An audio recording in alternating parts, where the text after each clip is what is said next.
Hello and welcome to Ask the Expert, an award-winning daily series from 8:30 in the morning till 9 o'clock to help small businesses like you. Now, this morning, if you have any questions, please do ask them in the live feed. Put your comments in there too. We're talking about perfectionism and confidence this morning, so get your questions in early. Now, if you need any more advice, do join the official Intuit QuickBooks SMB community on Facebook. Accountants and business experts are available 24/7. Now, during the live show today, we're going to be running a poll. It's all about perfectionism. Is it holding you back? So please do engage with that and I'll reveal the results at the end. Now, my name's Esther Stanhope. I am a speaker, an author, and I'm a personal impact expert. But I have to admit to you that I am a reformed perfectionist myself. I didn't realize that I was a perfectionist when I was a BBC producer in the past. And when I started my business, quite often I would hold myself back because I felt as if I had to be perfect and right and correct. So really today we're talking about perfectionism. Don't let it ruin your business. I'm sure you're not letting it ruin your business, but let's delve into that topic today, because if you can learn to swap perfectionism with progress, you might find you will try more things. Now, I've got to say, I was very inspired by this book by Marie Forleo. She writes about perfectionism and about how it can block you, how you're worried about failure. So perfectionism, and if you think you might be a bit of a perfectionist, it might be that you're worried about failing, so you don't try something new. What I found is when I speak to audiences all over the world and business owners, quite often women want to be a perfectionist more than men, but this is not an exclusive issue for women, because a lot of men stop themselves trying things because they don't like failure as well. Now, what I've been working out is the 60% issue. So this is an issue that's been written about many times on the Harvard Business Review. It was an original report, and it started at Hewlett Packard. They did an internal survey. And what they found was that men are more likely to go for a new job or a promotion if they're only 60% sure that they've got the right qualifications. But women want to be, on average, when I'm speaking to audiences, 110% sure. Now, again, it's not just exclusive to women, this perfectionism issue. However, what I realized when I've been speaking to audiences all over the world is when that plays out in business, it's not just about going for jobs. It's about putting yourself out there, speaking to audiences, trying something new, setting up your own business or doing a new project. If you think you have to be 100% perfect, you will probably not do it. And one of my fellow speakers, called Dr. Jill Samuels, she's a CBE. She was one of the group that set up, that invented actually Viagra, and she's a fellow speaker. And when we spoke at a conference one time, she was listening to my talk about being 80% perfect, because I was saying, look, we need to be 80% perfect. Stop trying to be 100% perfect, and you will do so much more. And she stood up and she said, Esther, you are absolutely right. When you create a product or when you try something new, if you try and bridge the gap between 80% and 100% perfection, you will spend your entire life doing it. Now, it doesn't mean that you don't want to get your tax done right, or you've got to fill out forms, and you've got to be right when you're filling out forms and things. But my expertise is about getting yourself out there, speaking, communication, writing articles, building your profile. It's never going to be perfect. So my message to you today is this: be 80% perfect. Try it this week. Say to yourself in the morning, I'm going to be 80% perfect today. I'm going to write that article and post it on LinkedIn. I'm going to be 80% perfect today. I'm going to put myself on a panel. I'm going to speak at a conference. I'm going to put myself out there and be more visible. You only have to be 80% perfect. So my 3 tips before I answer your questions today on perfectionism and confidence and getting yourself out there and speaking more, my 3 tips today: don't be perfect. Speak more. Get out there and speak in public. I wrote a book about public speaking because I used to be a nervous speaker. Again, I think I was trying to be perfect. when I realized I didn't have to be perfect anymore, I suddenly was able to try it. And sometimes I did fail. Okay, I did fail a couple of times. I've spent so many years behind the camera helping talent and politicians and business leaders to be brilliant. I didn't really like having the camera on myself. And even when we went into lockdown the first time in 2020, I didn't like the camera on myself. I wanted to be perfect. But my message to you, so tip one is turn the camera on yourself. It might feel uncomfortable. Venture outside your comfort zone. Don't be perfect, and speak more and share your expertise more often. My second tip today is very simple. It's what I've been doing as well. Do one thing at a time, one thing a day. Do one thing to move yourself forward. You don't have to be perfect, remember. Do one thing a day that gets you in the spotlight, raises your profile, it helps you try something new, and then you can build your confidence slowly. Now, I've set up the 80% Perfect Club, which I'm going to share with you at the end of the show today. And it's exactly for people that think they might be perfect or they might be holding themselves back. And maybe you haven't got access to a one-to-one coach. I got help by having a coach. I was coached to push myself out of my comfort zone. But sometimes you just need those little reminders. So I set up the 80% Perfect Club to remind you every week to do something that moves you forward in the spotlight, that just boosts your confidence a tiny bit more, that reminds you that you don't have to be perfect, but you do need to be sharing your knowledge. The world needs to hear you. The world wants to hear what you've got to say. So that's my message today, is get out there and share more. My third tip, so first tip is speak more. Second tip is do one thing a day to help you raise your profile. My third tip today is this: have some fun, have a sense of humor. It's okay. Even if you try something and it's not perfect, it's okay. It doesn't have to be so, you don't have to be so anxious about it. What I find with a lot of my clients when I'm helping them with their speaking is that they get really anxious. They take it really seriously. So today I will be answering your questions on perfectionism. Are you holding yourself back? Do you find that you stop yourself doing things? It can be a real blocker.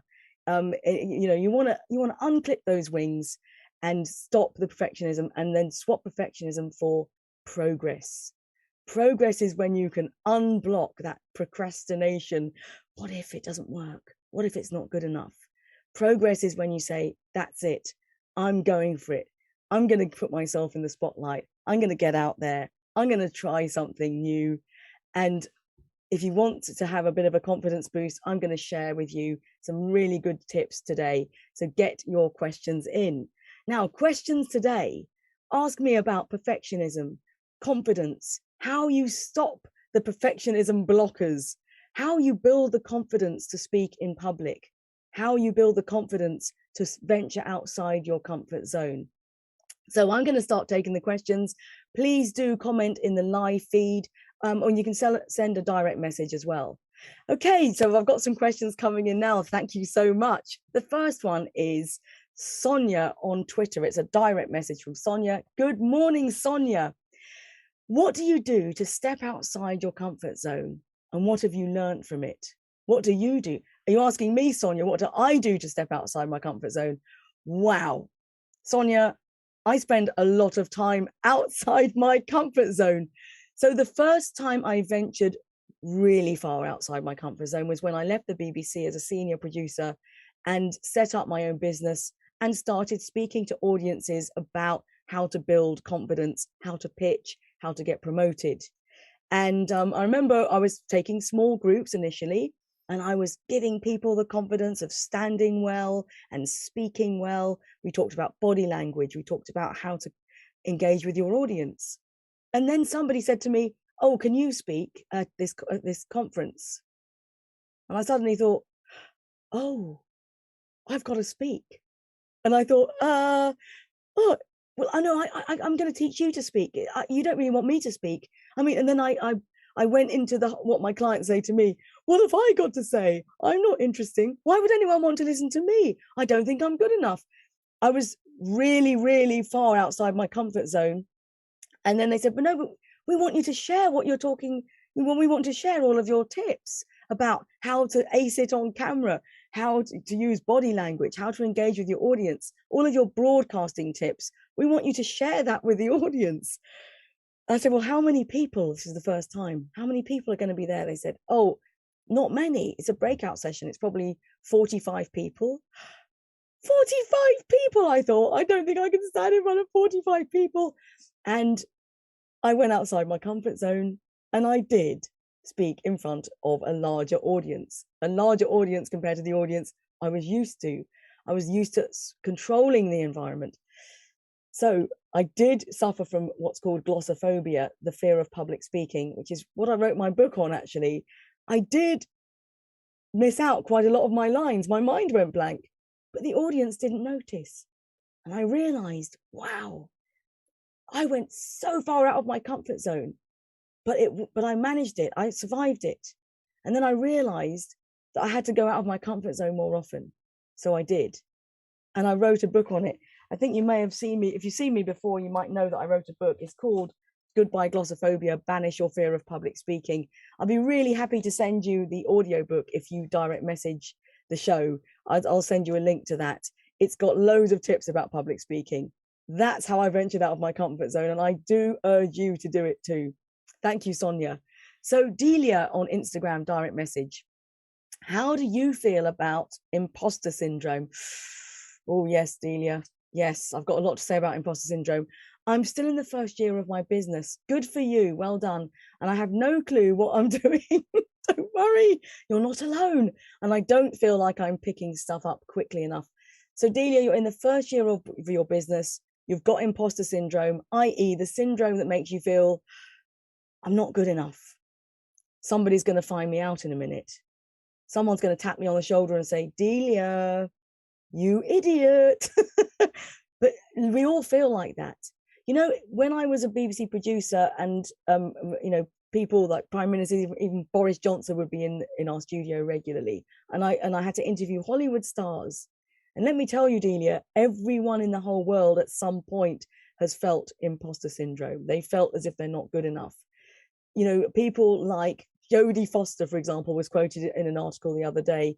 People like Meryl Streep, people that you see in Hollywood, people that you see on screen, even Oprah Winfrey. She shared the fact that a lot of her guests will say after their interviews, oh, was I okay? Even Barack Obama said to Oprah Winfrey, was that all right? Do I come across as an idiot?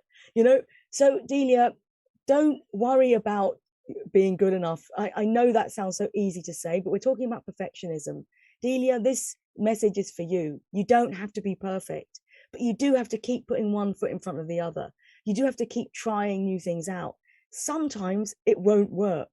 You don't have to be quick and fast track anything, because building a business is brick by brick. It's one step at a time. If you want longevity, you need to slowly build. Otherwise, a quick fix won't always work. So please, Delia, keep going forward. Don't be perfect. Say to yourself, I only need to be 80% perfect today. And every day, do something that moves you forward, that moves your business forward, and moves your profile a little bit further up. And good luck, and don't give up. Catherine, hello, good morning. Catherine on Facebook Messenger. Hello, Catherine. As a female business owner, I've actually had a bit of trouble being taken seriously by some of my male customers. Ultimately, I want them to respect me, but I'm worried that if I'm more assertive, they'll stop coming into my shop. What should I do? Catherine, female business owner, woohoo! I think there's 29% of this country are female business owners. So good for you. And this message is for women and for men as well. We've just celebrated International Women's Day, if you're watching live, last week, hence my suffragette colour scheme and my St. Patrick's Day colour scheme, by the way, today. And we're celebrating women and St. Patrick's Day. It's great. So what I would say is, when you say you're being, you know, you don't feel you're being taken seriously by male customers, Catherine, you can't change other people's perceptions. You can't change other people's culture. You can't change other people's behavior. But what you can do is make the most of yourself. You can make the most of being a female business owner. And when you say you're worried you might scare them off or they might not like you if you're being assertive, I can give you a couple of tips about being assertive, but also being warm and inviting and effortlessly confident. And Catherine, don't give up. Don't get worried about how you feel you're being treated. The best thing you can do is work on yourself and enjoy being Catherine. Okay, but I've got a very specific tip for you, Catherine. Quite often, if you want to have more power and you want to be assertive, sometimes, not all the time, and I get this a lot from my clients, women sometimes think, oh, I'm a bit scary or spiky or aggressive. And it can be a bit off-putting. So a really simple tip is you want to keep your power. You want to keep your assertiveness. You want to get your shoulders back. You want to take a deep breath and you want to smile and always, always give. Be generous and give out warmth. So as long as you're being generous and smiling and nodding and listening, generosity first, and then you've got those shoulders back and then mixed with power, that's a good combination for a woman business leader. You definitely don't want to throw away your assertiveness or your power. You want to hold your position and own your space, own the room, or in this hybrid world, own the Zoom, smiling, confident. Confident people don't get worried. Confident people don't get, why are you thinking of me like that? They don't get chippy. They don't get, they're not worried about being taken seriously because, Catherine, you take yourself seriously. It's about being confident in your own skin. So, Catherine, you don't have to be perfect, remember, shoulders back, smile, and then enjoy being the powerful Catherine. And, if they don't like it, that's, there's nothing you can do about it. But you know that you can do something about the way you feel about yourself. So thank you, Catherine. Roger, good morning, Roger, on Twitter. It's a direct message from Roger this morning. So Roger's question is this: trying to put myself out there a bit more. Good, Roger, that's a very, very, very good. But I have no clue. Roger, don't worry about this. I love this. Roger's saying, I have no clue where to start. How do you raise your profile professionally, both in person and online? Now, Roger, I don't know what sort of business you're in. I'd love to know. If you want to text me or email me, Esther Stanhope, after this, I'll be really happy to be more specific with you because I don't know what sort of profession you're in. However, I can answer if you're like Roger and you want to put yourself out there. And you know what that means? It means you want to see your name, maybe in print. Maybe there's an article. You want to see your name up in lights, or maybe you want to be invited to a conference or speak on a panel. You want to raise your profile both professionally and in person. So Roger, this is my main message to you. And a lot of my clients say, I don't really like social media. Nobody's invited me to speak on a panel. And I'm not sure if I could really do that. Roger, this is my dare for you. And if you're like Roger and you want to put yourself out there, the first thing you can do is get yourself on LinkedIn, because that's a professional platform. It's free. And I know that there's a lot of noise on LinkedIn, but it's a good place to start, just because you can start slowly building your connections. It's about being able to write about yourself in a short paragraph. You have to put your profile out there. Now, if you've got some writing about yourself, that's a good first step. Who are you? What's your profile? What's your little paragraph? That would be a really good starting point. Some of your biggest success. What are you famous for? What are you really good at, Roger? What could you talk about? Because I bet you've got an expertise in there somewhere. So, for example, one of my clients who talks about cybersecurity, for example, there's loads of stories about cybersecurity. There are stories that you can talk about because they're in the public domain. They're not trades. Obviously, a lot of my clients have secret clients that they can't talk about their own clients. They can't give away trade secrets. However, I bet there's an area of expertise that you would be really good at talking about. So it's about deciding, what do you want to share? What's the topic that you might want to share, Roger? So the first starting point is just that one paragraph. Who are you? What's your background? Why are you good at what you do? What brought you to that place, Roger? And I would suggest that you try writing that paragraph today and even sharing it on LinkedIn in your profile. And then think about what your first article could be. And that article could also be part of a speech, a talk. Maybe it's an input, and maybe it could be a little seminar that you run in your own business, or maybe for a client. What could your first topic of expertise be? And that is how you start. You're not going to get invitations to speak. You're not going to get invitations to write a guest column in a major newspaper or magazine. But if you start with knowing what your expertise is, then you can start telling people and seeking out those opportunities. So go for it, Roger. I'd love to know what your topic of choice is. Please feel free to share. Talia, hello, Talia, on Instagram direct message. Talia, she says, I love your advice around doing something once a day. Good. It really works. It makes it more manageable. Absolutely. Small bite size, Talia. I call it the drip, drip, fizz effect. Drip, drip, fizz, which is why I'm now concentrating on my 80% Perfect Club, which I'll share later, because it's really helping you to, it's reminding you in small bite-sized chunks. You can't climb Kilimanjaro in one go. You have to go step by step by step.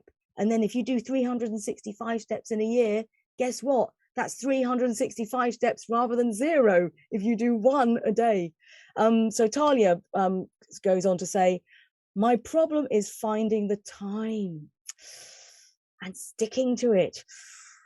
I know, Talia. I know, I hear you. Things always come up. Any advice? Talia, I get you. I understand you. If you're like Talia and you think, yeah, you know, I'd love to do some more publicity or more marketing or get some more clients, or I'd love to raise my profile. I'm just so busy. How could I possibly get the time to grow my business and do events and network, put myself out there, write an article? How could I possibly do it? Well, Talia, it could be as little as 10 minutes a day. 10 minutes. That's what I would suggest to you. One of my clients who runs his own business, I told him my one thing a day tip.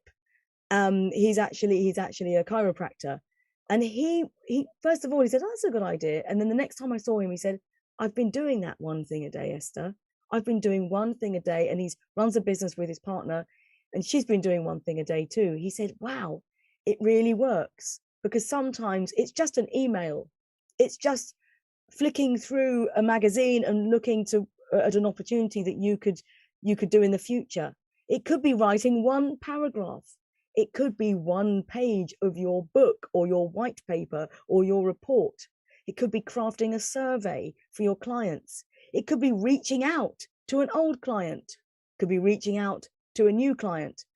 One thing a day, less than 10 minutes. So Talia, what I would suggest for you is have one time. It could be 9 o'clock, get your coffee, or 9:05, get your coffee and spend 10 minutes on raising your profile. 10 minutes. That's all it takes. Because once you get started, you've done something. Remember, it's progress instead of perfectionism.